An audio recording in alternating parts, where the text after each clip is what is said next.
Hello दोस्तों, भाई क्या हाल चाल है आप सब लोगों के। भाई मैं एक बारी फिर से आ गया हूँ आपके साथ एक नई वीडियो के साथ।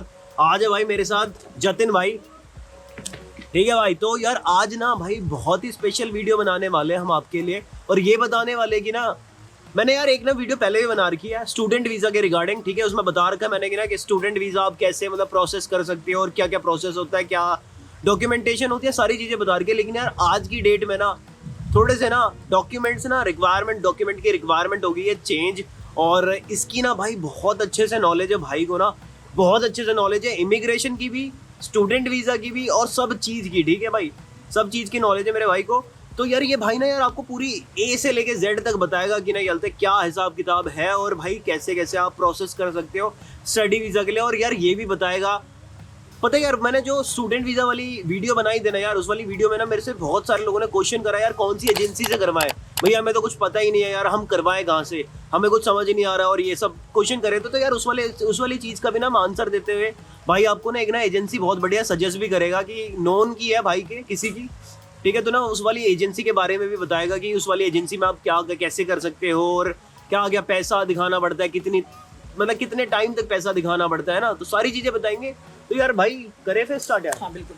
तो बस सबसे पहली जो चीज़ है ना, स्टूडेंट वीज़ा। स्टूडेंट वीज़ा आपको स्टडी के लिए, जो आपका स्टडी का पर्पज़ है उसके लिए इमिग्रेशन की कुछ एक रिक्वायरमेंट होती है। बेसिक नेसेसिटी जो है वो आपकी है, सबसे पहला आपका है आपकी एज, जो कम से कम 18 साल होनी चाहिए। आप एक लीगली माइनर होने चाहिए, 18 ईयर आपकी एज होनी चाहिए किसी भी कंट्री से। मैक्सिमम रिक्वायरमेंट है एज की। मैक्सिमम एज के लिए ना कुछ ऐसा होता है कि स्कूल टू स्कूल डिपेंड करता है। कुछ एक स्कूल्स होते हैं जो बिलो 30 एक्सेप्ट कर लेते हैं। ये मैं लैंग्वेज स्कूल की बात कर रहा हूँ। अगर आप जाते हैं दाईगाकू में, यानी कि यूनिवर्सिटी में जाते हैं, किसी सेनमन गाको यानी कि डिप्लोमा कॉलेज में जाते हैं, या फिर मास्टर्स के लिए जाते हैं, या फिर उसके अलावा पीएचडी वगैरह के लिए, काफ़ी रिसेंटली मेरे लिंक में कुछ एक लोग आए हैं पीएचडी कर रहे हैं, या कुछ अलग आप कुछ और भी करते हैं, तो उस केस में आपकी एज की लिमिटेशन हट जाती है। फिलहाल स्टूडेंट वीज़ा के लिए जो हम बात कर रहे हैं, जो कि एक बिल्कुल बेसिक सिर्फ एक लैंग्वेज स्कूल के लिए है, 18 ईयर्स आपकी एज होनी चाहिए एटलीस्ट। उसके साथ साथ में आपकी +2 होनी चाहिए, एटलीस्ट +2 होनी चाहिए। उससे ज़्यादा अगर आप ग्रेजुएशन या डिप्लोमा कुछ है तो वो वेल एंड गुड है। और उसके अलावा आपका जो थर्ड जो मेन चीज़ आती है वो आपकी आती है फाइनेंशियल मैटर्स, यानी कि जो आपके स्पॉन्सर होते हैं वो स्पॉन्सर आपके ब्लड रिलेशन में होने चाहिए। आपके पेरेंट्स हो सकते हैं, या फिर आपके कोई पेरेंट्स के रिलेटिव अंकल आंटी, या आपके मामा चाचा, इस तरह के जो रिलेशन होते हैं ना, जहाँ से आप रिलेशन प्रूव कर सकते हैं। मतलब ऐसा नहीं कि हमारे तो पड़ोस में कोई रहता है वहाँ से आप किसी को भी लेके आके भाई मेरे अंकल हैं, वैसा नहीं होता। आपको पूरा एक फैमिली स्ट्रक्चर प्रूव करना होगा। सपोज आपके मामा है या फिर चाचा है, तो उनके साथ आप अपने पेरेंट्स के साथ अपना रिलेशन प्रूव करोगे सबसे पहले।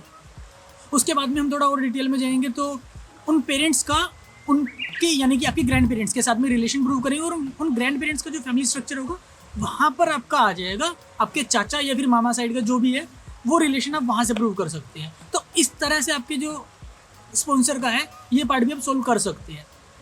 नेक्स्ट स्टेज में जब हम जाते हैं वहाँ पर आपका चाहिए होता है जापानीज़ लैंग्वेज की रिक्वायरमेंट है, जो कि एक बेसिक आपका जो GLPT या फिर जापानीज़ लैंग्वेज के जो लेवल्स हैं, GLPT हो गया, नेट हो गया, कोई भी लेवल होते हैं, आपको उसके 5 लेवल होते हैं ना, उसमें से बेसिक लेवल जो N5 है एटलीस्ट, यानी कि 180 आवर्स की स्टडी होती है उसमें, वो आपकी रिक्वायरमेंट होती है इमिग्रेशन की तरफ से। उसके अलावा के जो डॉक्यूमेंट्स होते हैं वो सब आ जाते हैं स्कूल के पर्सनल उसके लिए, वो स्कूल टू स्कूल डिफरेंस हो सकता है। आपका एप्लीकेशन फॉर्म होगा स्कूल का, उसमें आपकी सारी की सारी डिटेल्स लेंगे, स्कूल टू स्कूल डिपेंड करेगा, तो डॉक्यूमेंट्स आपके वेरी करते रहेंगे। आपको कोई मांगेगा आपका नॉर्मल एक रिक्शो, यानी कि आपका एक रिज्यूमे मांग लेगा, और कोई और स्कूल होगा जो आपके बचपन से लेके कि आप कौन सी ईयर में पैदा हुए, उसके बाद आपने कब स्कूल ज्वाइन करा, उस सब की पूरी डिटेल मांगेगा। तो यहाँ पर आपकी इस तरह से डॉक्यूमेंट हो जाएंगे। उसके बाद आपने 12th तक या फिर ग्रेजुएशन या फिर जो भी आपने स्टडीज़ की है, उन सब डॉक्यूमेंट्स को कलेक्ट करने के बाद में आपका पूरा का पूरा प्रोफाइल बनेगा आपके। हम एकदम स्ट्रिक्ट केस में लेके चलते हैं जहाँ पर स्कूल सब कुछ मांगते हैं, आपके पैदा होने से लेके आपकी स्कूलिंग जहाँ पर आप लास्ट ख़त्म कर चुके हो वहाँ तक, या फिर एडमिशन के टाइम पर आपका जिस लेवल तक आप जा चुके उस लेवल तक का आपका जो भी चीज़ें उन सबको कवर अप करेगा। आप पैदा हुए उस टाइम पर आपका बर्थ सर्टिफिकेट हुआ तो उसका प्रूफ आपका बर्थ सर्टिफिकेट। उसके बाद में आपने किस ईयर में एडमिशन लिया स्कूल में, आपका होयुकुन बोलते हैं जापानीज़ लैंग्वेज में, आपका UKG LKG वगैरह आपने जिस टाइम भी आपने स्टार्ट किया। सपोज 97 बोर्न अगर कोई है, आई बिलीव इस एज के जो यंग ग्रुप होगा वो ज़्यादा होगा अभी हमारे जो सर्कल में होगा। अब 97 बोर्न है आपका, अप्रोक्स आपने 2000 या फिर 2002 के आसपास में स्कूल ज्वाइन किया होगा। उसके बाद में आपका 2080 से 20 के बीच, यानी कि कोविड सिचुएशन था उस टाइम के बीच में आपका स्कूल ख़त्म हो गया होगा 2020 तक में। तो जो 23 में आपका होगा ग्रेजुएशन कंप्लीट होगी, या फिर कुछ लोगों की 2022 तक हो चुकी है, अगर कोई अर्ली बोर्न है 97 का, तो आपका उस केस में आपके पास सभी डॉक्यूमेंट्स आपके, मतलब स्कूलिंग, ग्रेजुएशन या फिर डिप्लोमा, वो सब चीज़ें कलेक्ट करने के बाद में उन सब की आपको करवानी होगी ट्रांसलेशन, अगर आप डायरेक्टली स्कूल के पास जाते हैं तो। जैसे कि स्टार्टिंग में नवीन ने बताया कि हम लोग एक डिस्क्रिप्शन में लिंक दे देंगे। लैंग्वेज स्कूल्स जो होते हैं वो आपकी ना, जो इंडिया में जो लोकल लैंग्वेज स्कूल्स होते हैं वो आपको पूरी तरह से सपोर्ट करते हैं। लाइक आपके जो भी डॉक्यूमेंट्स कलेक्ट करने हैं उन सब चीज़ों के लिए आपको प्रिपेयर कर देंगे, आपको पूरी डॉक्यूमेंट्स की लिस्ट दे देंगे। उसके बाद में जो ट्रांसलेशन लगनी है, स्कूल के साथ कम्युनिकेशन करना है, वो सब चीज़ों की आपको सपोर्ट मिल जाएगी स्कूल की तरफ से, इंडिया वाले स्कूल की तरफ से। बेसिकली क्या होता है ना, जापान में जब आप लोग बात करते हैं ना स्कूल से, जैसे नवीन ने बताया था अपने एक वीडियो में कि N5 करने के बाद ये जापान आ गया था और +2 की हुई थी, अभी 18 ईयर्स की एज थी। तो उस एज में क्या होता है ना, जैपनीज़ तो N5 लेवल है, अब प्रोफेशनल जैपनीज़ के साथ में वो बातचीत करने में वो कम्युनिकेशन कर नहीं सकते उस लेवल की। तो वहाँ पर आपको जितना भी कम्युनिकेशन रिलेटेड सपोर्ट चाहिए होता है, चाहे मेल पर होता है चाहे फ़ोन कॉल पर होता है, वो सब आपको लोकल स्कूल प्रोवाइड कर देता है। आपकी ट्रांसलेशन, डॉक्यूमेंट प्रिपरेशन, सब चीज़ें स्कूल प्रोवाइड करके दे देगा।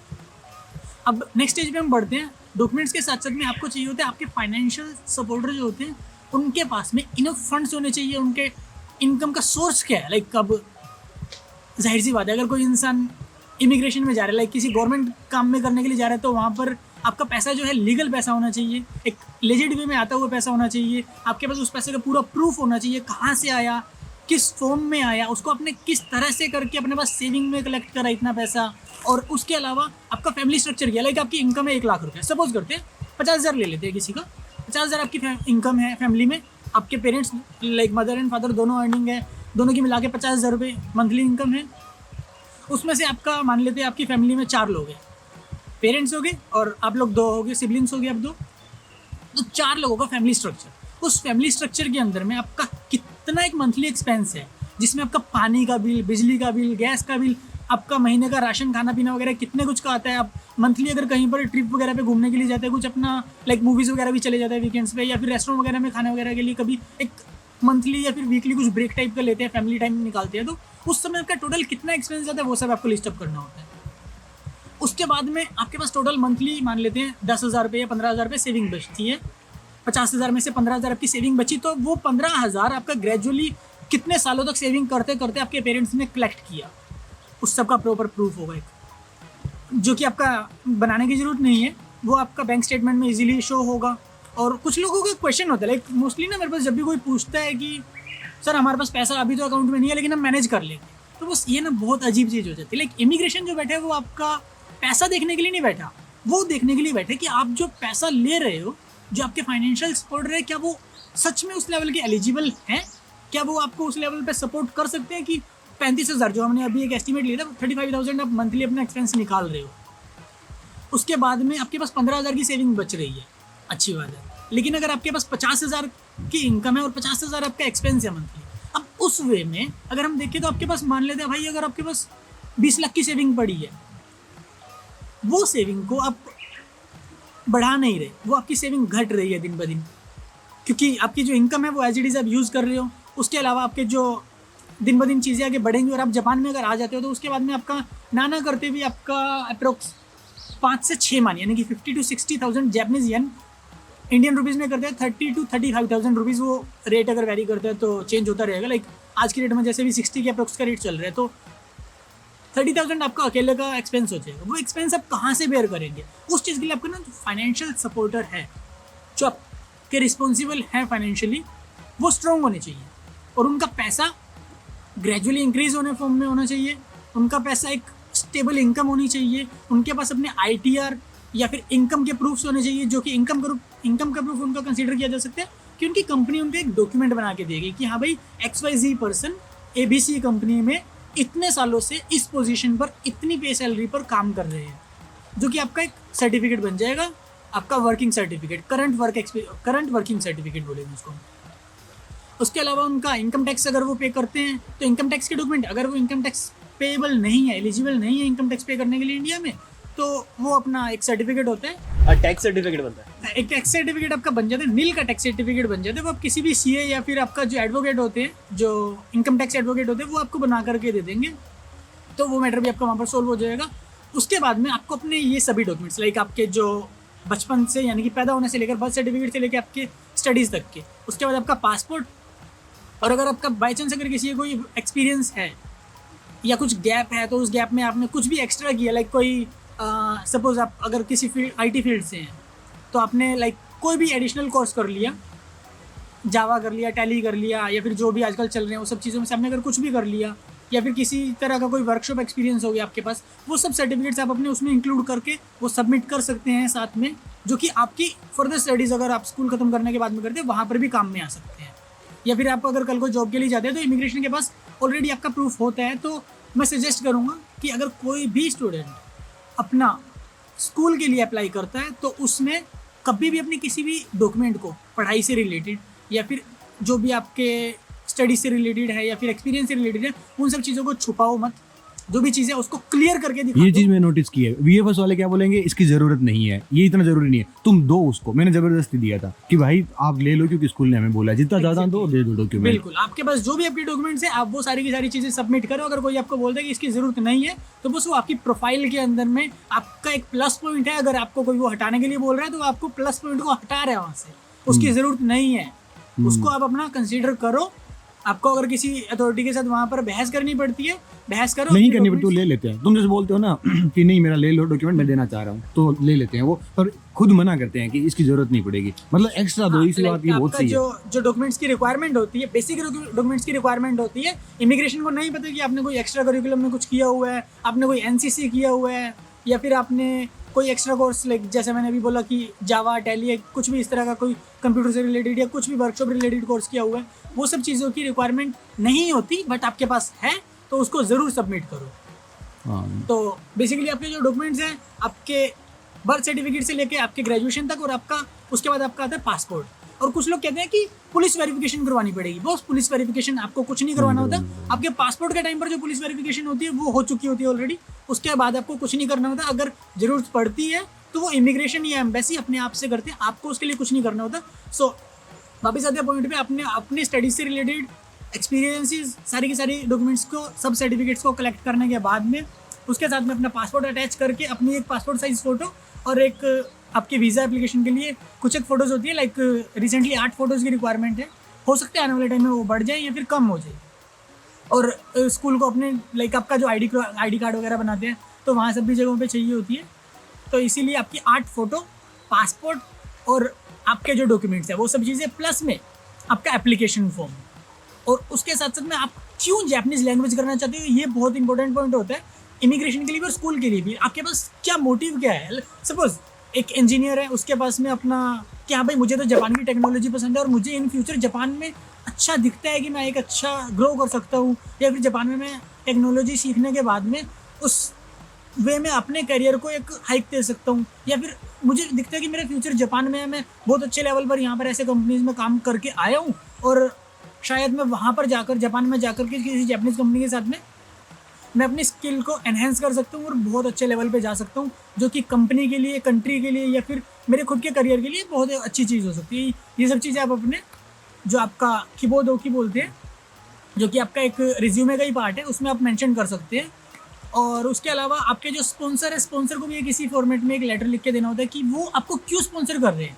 सपोज आपके पेरेंट्स हैं तो आपके पेरेंट्स तो करेंगे ऑब्वियसली, उनका तो लाइक वो है ना, उनका आपका बर्थ राइट है कि आपकी स्टडीज़ के लिए उनसे गलती हो गई है गलती हो गई, वो कर रहे हैं वैसा। तो आपके पेरेंट्स का तो वो है कि आपको उनको पे करना पड़ेगा क्योंकि आप उनके लाइक रिलेशन है, तो आपकी स्टडीज़ के लिए उनको ही बेयर करना पड़ेगा। लेकिन अगर आपके कोई रिलेटिव हैं, सपोज आपके चाचा, मामा या फिर कोई भी ऐसे रिलेटिव आ जाते हैं, तो वो रिलेटिव्स को अगर स्पॉन्सर करना है तो उस केस में ना आपका जो ये रिलेटिव का एक जो आपकी स्टोरी होती है या फिर जो आपके रिलेशन होते हैं वो किस लेवल तक स्ट्रॉन्ग है, वो क्यों आपके स्पॉन्सर बनना चाहते हैं, लाइक उनकी अपनी खुद की फैमिली है, वो क्यों आपके ऊपर इतना पैसा, मतलब वो स्पॉन्सरशिप का मतलब ये नहीं है कि वो सिर्फ लेटर लिख के दे देंगे या काम खत्म वहाँ पर। उनको अपने अकाउंट में सारे के सारे डॉक्यूमेंट्स, जो भी बैलेंसेस होंगे या जो इनकम प्रूफ होंगे, इनकम टैक्स प्रूफ होंगे, वो सब चीज़ें उनकी लगेंगी। उस केस में उनको पूरा शो करना होगा कि क्यों वो आपके ऊपर इतना स्पेंड कर रहे हैं। लाइक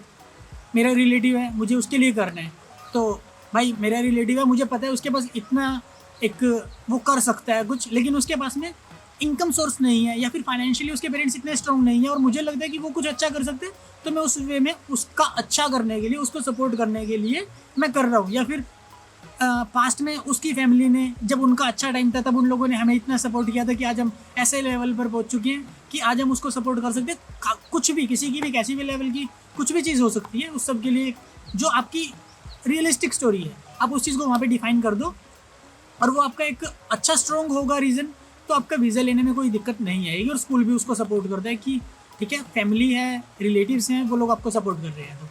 तो आपके जो रिलेटिव्स के डॉक्यूमेंट्स हो जाएंगे, एप्लीकेशन फॉर्म का एक पार्ट होगा ये फॉर्म जो मैंने आपको बताया, उसके बाद में आपका उनके इनकम के प्रूफ, इनकम टैक्स प्रूफ, ये सब डॉक्यूमेंट्स आप कलेक्ट करने के बाद में अब आपकी एक पूरी की पूरी बुक प्रिपेयर हो चुकी है, ऑलमोस्ट आपके डॉक्यूमेंट्स प्रिपेयर हो चुके हैं। उन सब डॉक्यूमेंट्स की आपको करनी होती है ट्रांसलेशन, यहाँ से आपके डॉक्यूमेंट्स हो जाते हैं डबल।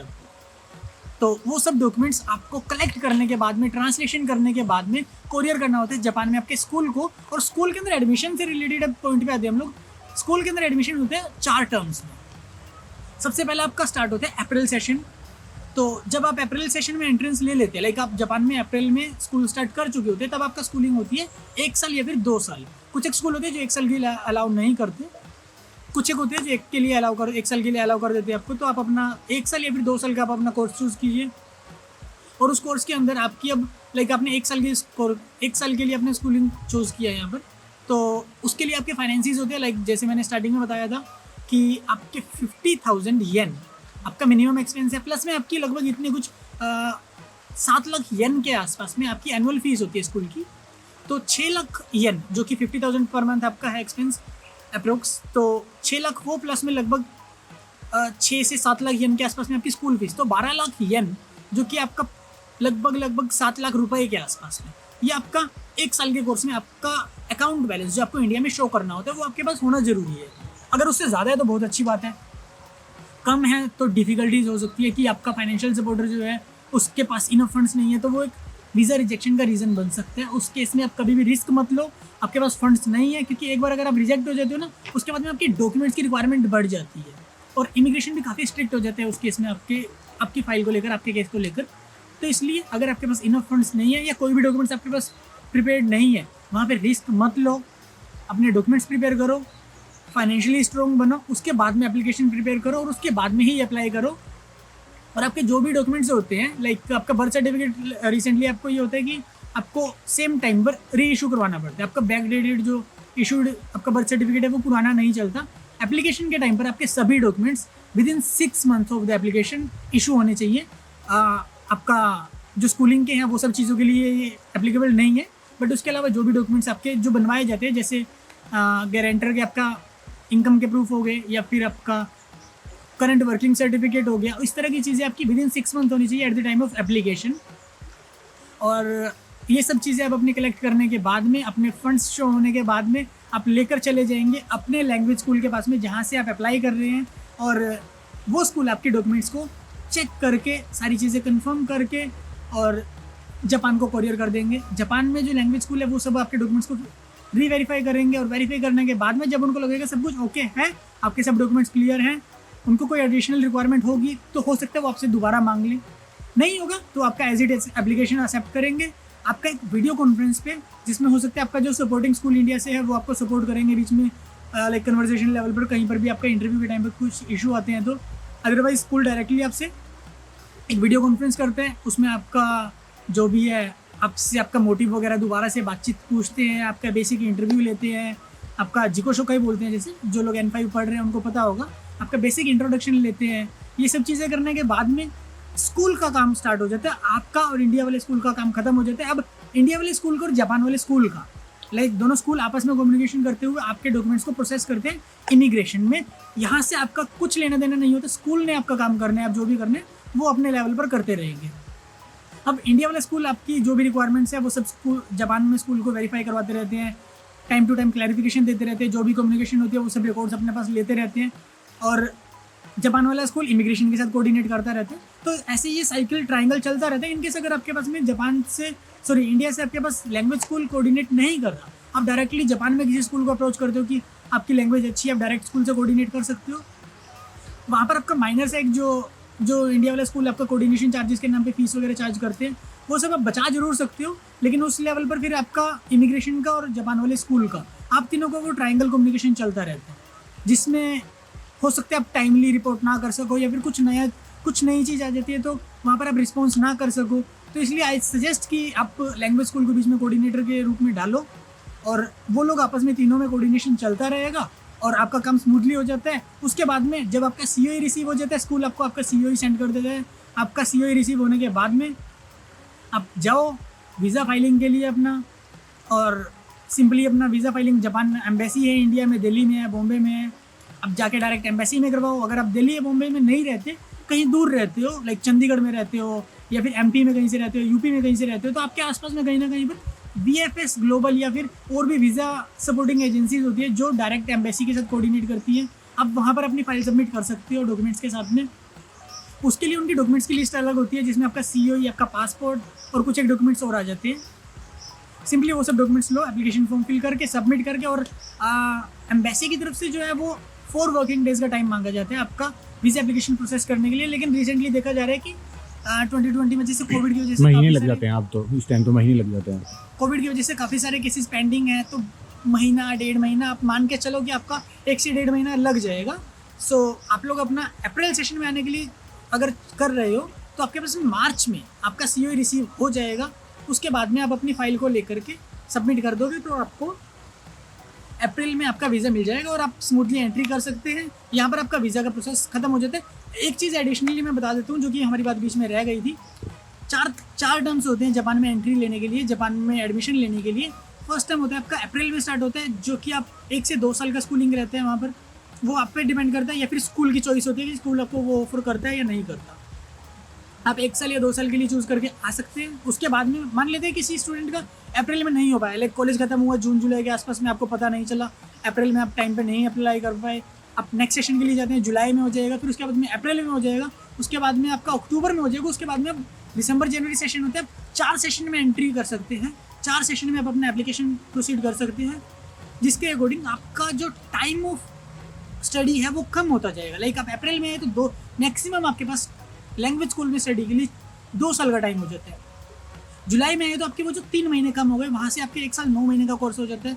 अक्टूबर में आए तो 1 साल 6 महीने, दिसंबर या जनवरी में आए तो 1 साल 3 महीने। तो ऐसे करते करते आपका टाइम कम होता जाता है। उस हिसाब से आपकी फाइनेंशियली जो आपकी जो स्कूल फीस है वो कम होती जाती है, और आपका जो आपको बैंक बैलेंस शो करना होता है, जो मेन इंपॉर्टेंट पॉइंट आ जाता है कुछ लोगों के लिए, वो आपका कम होता जाता है। वो आपका बैलेंस का जो बर्डन है वो कम होता जाता है। तो आई सजेस्ट कि अगर आप लोग 2 साल के लिए अप्लाई करना चाह रहे हैं तो आपके पास में इंडियन लगभग 20 लाख रुपए, 15 लाख रुपए से 20 लाख रुपए के बीच में अगर एक सेविंग है, और आपके जो गारंटर हैं उनका बैलेंस ग्रेजुअली इंक्रीज कर रहे हैं, तो वो आपके लिए एक बेटर ऑप्शन है। आप अप्लाई कर सकते हैं इजीली और आपको कोई इशू नहीं आएगा। और कोशिश करना है कि आप लोगों के फंड्स जो हैं ग्रेजुअली इंक्रीज हो। कुछ लोगों का होता है कि सडनली पैसे डाल देंगे, जी हमारे पास अभी नहीं है लेकिन हाँ मैं 2 दिन में 15 लाख रुपए 20 लाख रुपए डाल दूंगा, तो वो चीज़ें एक्सेप्टेबल नहीं होती। उसमें आपको इनकम का प्रूफ देना होता है, वो चीज़ें एक्सेप्टेबल होती है कुछ एक लिमिटेड केसेस में। लाइक आपके पास कोई प्रॉपर्टी थी या कुछ आपका फार्मिंग वगैरह का कुछ था वैसा, जहाँ पर आपने कुछ काम किया और आपको एक इनकम आपका पेंडिंग था, रिसीव हो गया, उसका आपको प्रूफ देना होगा कि कहाँ से किस वे में वो इनकम आपके अकाउंट में डिपॉजिट हुआ है। और उसके अलावा आपके पास में आ सकता है, लाइक कहीं से किसी बड़ी कंपनी से आप लोगों का कुछ फाइनेंशियली चल रहा है, कुछ आपके कॉन्ट्रैक्ट्स वगैरह चल रहे हैं, तो वहाँ से आपने कोई एक अच्छा कॉन्ट्रैक्ट रिसीव किया, वहाँ से आपकी एक सडनली एडवांस इनकम आ गया, या फिर आपका इनकम का जो पेंडिंग पार्ट था वो आ गया। उस वे में हम एक सडन इनकम को एक्सेप्ट कर सकते हैं। हम मीन्स जापान इमिग्रेशन एक्सेप्ट कर सकते हैं। फिलहाल इतना ही है आपके लिए, और अगर किसी को कुछ भी डाउट होता है या कुछ भी होता है तो आप कमेंट्स में शेयर कर सकते हैं अपने डाउट्स। ठीक है, तो यार ये थी आज की वीडियो। आई होप यार आपको ना समझ में आ गई होगी। भाई ने जो बताया बिल्कुल डीप जाके बताया भाई ने, भाई एक एक पॉइंट कवर करा है और सारी चीजें मतलब इसमें ना आपके आई थिंक डाउट क्लियर हो गए होंगे। इसके अलावा यार पता है भाई की ना मतलब कि भाई के नॉन में ना एक ना वो भी है, एजेंसी भी है यार, उसके बारे में भी अगर भाई बता दे तो फिर लोगों के लिए थोड़ा सा ईजी हो जाएगा, है ना।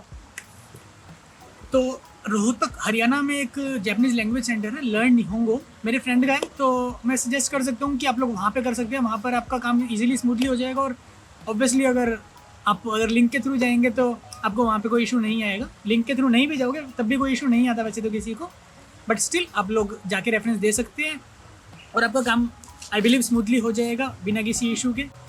तो आप लोग अपना एंजॉय कीजिए और अपना जो भी है अपना प्रोसेस के लिए स्टार्ट कीजिए।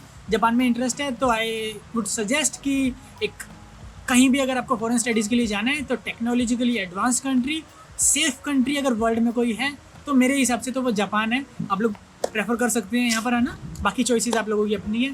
Thank you, have a nice day. तो भाई यार ये था भाई आज का पूरा, ठीक है यार, हमने एक एक चीज कवर करी है, सारी चीजें कवर करी है भाई। पिछले जितने भी क्वेश्चंस थे ना उनके आंसर देने की कोशिश करी है। आई होप यार आपके ना सारे डाउट क्लियर हो गए होंगे। इसके अलावा भी ना अगर आपको कोई डाउट होता है, कुछ पूछना है ना, तो कमेंट है भाई, कमेंट बॉक्स को भर दो यार जाके, और हम रिप्लाई करेंगे भाई, ठीक है। जितने हो सकेंगे, जो समझ में आएगा, नहीं आएगा तो भाई से पूछूंगा, है ना।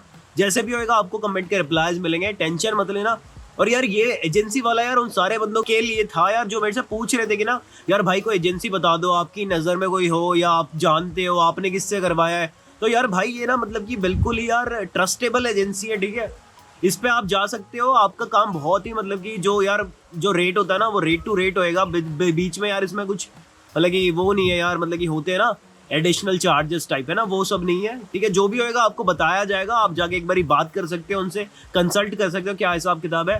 तो यार यही थी यार आज की वीडियो। आई होप यार आपको बहुत ही बढ़िया लगी होगी, और अगर बढ़िया लगी ना तो वीडियो को कर दो लाइक यार, और सब्सक्राइब वाला बटन भाई दबाना भूलना मत, ठीक है। और फिर मिलते हैं यार आपसे ना नई वीडियो के साथ, तब तक के लिए बाय बाय।